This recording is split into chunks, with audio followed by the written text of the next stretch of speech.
తెలంగాణలో ఒక్కసారిగా ఎన్నికల వేడి రాజుకుంది. మున్సిపల్ ఎన్నికల షెడ్యూల్ విడుదల కావడంతో ప్రధాన పార్టీలు పోరుకు సంసిద్ధమవుతున్నాయి. నామినేషన్ల ప్రక్రియ అట్టహాసంగా మొదలైంది. సమయం లేదు మిత్రమా అంటూ ప్రధాన పార్టీలు సమర శంఖాన్ని పూరిస్తున్నాయి. అధికార కాంగ్రెస్ పార్టీ ఈ ఎన్నికల్ని ప్రతిష్టాత్మకంగా తీసుకుంటే, ప్రధాన ప్రతిపక్షం బీఆర్ఎస్ పునరాగమనానికి మంచి అవకాశంగా భావిస్తోంది.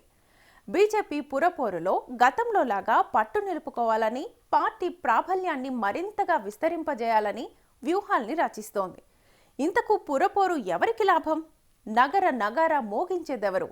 మేయర్, చైర్మన్ పీఠాలు దక్కేదెవరికి?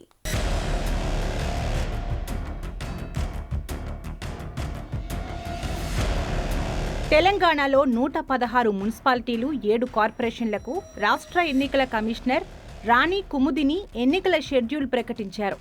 తక్షణం ఎన్నికలు జరిగే పట్టణాల్లో ఎన్నికల కోడ్ అమల్లోకి వచ్చింది. జనవరి 28 నుంచి నామినేషన్ల స్వీకరణ మొదలు కానుంది.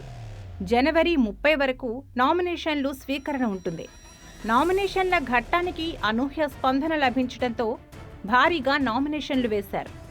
ఉదయం 10:30 నుంచి సాయంత్రం 5 దాకా నామినేషన్లను స్వీకరించారు. తొలి రోజే 890 మంది అభ్యర్థుల నుంచి 902 దాకా దాఖలైనట్లు రాష్ట్ర ఎన్నికల కమిషనర్ రాణి కుముదిని తెలిపారు.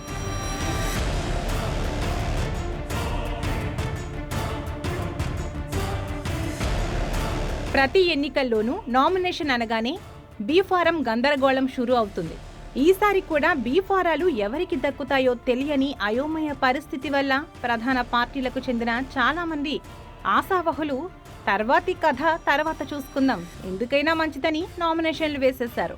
కాంగ్రెస్ నుంచి అత్యధికంగా 382 నామినేషన్లు రాగా, బీఆర్ఎస్ నుంచి 258, బీజేపీ నుంచి 169 దాఖలయ్యాయి. స్వతంత్ర అభ్యర్థులు 55 మంది నామినేషన్లు వేశారు.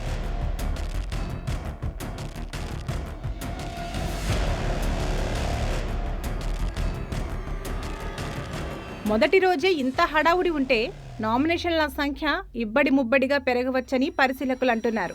కాకపోతే గడువు 3 రోజులే కావడంతో తొలి రోజే రద్దీ పెరిగింది. బీఫారాలు దక్కాక కొందరు సెంటిమెంట్తో వారాలు వర్ధ్యాలు చూసుకుని మరికొందరు నామినేషన్లు వేసే వీలుంది. అయితే ప్రధాన పార్టీలు వ్యవధి తక్కువగా ఉంటున్నా టికెట్ల ఖరారులో ఆచితూచి అడుగులు వేస్తున్నాయి. కరవమంటే కప్పకు కోపం, విడవమంటే పాముకు కోపం అన్నట్లుంది వ్యవహారం. ఆశావహులు ఎవరికి వారే తగ్గేదేలే అంటుండడంతో ఎవరికి టికెట్ ఖరారు చేసినా రెబెల్స్ మోతెక్కిపోవడం ఖాయమని ప్రధాన పార్టీ నేతలు ఆందోళన చెందుతున్నారు. చివరి రోజున బీఫారాలిచ్చి అసంతృప్తుల్ని కాస్త మెల్లగా దువ్వితే సరిపోతుందని భావిస్తున్నారు.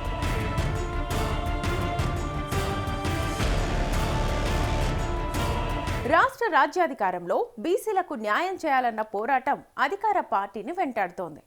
బీసీలకు 42% కట్టుబడి ఉన్నామని అధికార కాంగ్రెస్ అంటున్నా, స్థానిక పట్టణ ఎన్నికల్లో పాత విధానాన్ని కొనసాగించాల్సి వచ్చింది. సుప్రీంకోర్టు ఆదేశాల ప్రకారం మొత్తం రిజర్వేషన్లు 50% మించకుండా జాగ్రత్తలు తీసుకుంటూనే సామాజిక సమీకరణల ఆధారంగా ఈ జాబితాను సిద్ధం చేశారు. పట్టణ స్థానిక సంస్థల ఎన్నికలకు సంబంధించి రిజర్వేషన్ల ప్రక్రియను ప్రభుత్వం అధికారికంగా ఖరారు చేసింది. 121 మున్సిపాలిటీలు, 10 ప్రధాన నగరపాలక సంస్థల మేయర్లు, చైర్పర్సన్ల పదవుల కేటాయింపుపై పురపాలక శాఖ స్పష్టతనిచ్చింది. మొత్తం 10 కార్పొరేషన్లలో మహిళలకు 50% అంటే 5 స్థానాలు కేటాయించారు. అలాగే మున్సిపల్ చైర్మన్ పదవికి సంబంధించి 121 మున్సిపాలిటీల్లో బీసీలకు 38, ఎస్సీలకు 17, ఎస్టీలకు 5 కేటాయించారు. తొలి రోజే ఆశావహులు రచ్చకెక్కుతుంటే మున్ముందు తిరుగుబాటుదారుల బెడద అన్ని పార్టీల్లోనూ అధికంగానే ఉంటుంది.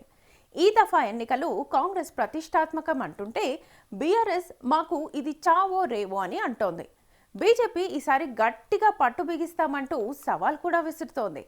రానున్న 10 రోజులు రాష్ట్రంలో ఎన్నికలు రచ్చ రంబోలానే సృష్టిస్తాయి.